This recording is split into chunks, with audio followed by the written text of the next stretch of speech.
ಯಾಕೆ ಈಗ ಒಂದ್ ಕಡೆ ನಾವೇನಾದ್ರೂ ಬೆಂಕಿ ಹಚ್ಚಿದ್ರೆ ಅದೇನಾಗ್ತಿತ್ತು ಅಂದ್ರೆ ಒಂದ್ ಕಡೆ ಉಳ್ಕೊಂಡು ಹೋಗ್ತಾ ಇತ್ತು.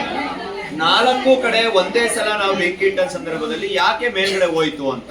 ಸೊ ಯಾಕೆ ಅಂತ ಹೇಳಿದ್ರೆ ಅಲ್ಲಿ ಒಂದು ಏರ್ ಪ್ರೆಷರ್ ಕ್ರಿಯೇಟ್ ಆಗುತ್ತೆ, ಒಂದು ವ್ಯಾಕ್ಯೂಮ್ ಕ್ರಿಯೇಟ್ ಆಗುತ್ತೆ, ಒಂದು ಗ್ಯಾಪ್ ಸಿಗುತ್ತೆ. ಅದು ಎಲ್ಲಾ ಕಡೆನೂ ಕೂಡ ಗಾಳಿ ಅಟ್ ಎ ಟೈಮ್ ಏನಾಗುತ್ತೆ, ಒತ್ತಡವನ್ನು ಹಾಕಿದಾಗ ಏನಾಗುತ್ತೆ, ಅದು ಮೇಲ್ಭಾಗಕ್ಕೆ ಹೋಗ್ತಕ್ಕಂಥದ್ದು. ಅರ್ಥ ಆಯ್ತಾ ಮಕ್ಕಳೇ? ಸೊ ಇದು ಕೂಡ ಒಂದು ಗಾಳಿಯ ಒತ್ತಡಕ್ಕೆ ಸಂಬಂಧಪಟ್ಟಂತ ಒಂದು ಪ್ರಯೋಗ ಆಗಿರುತ್ತೆ.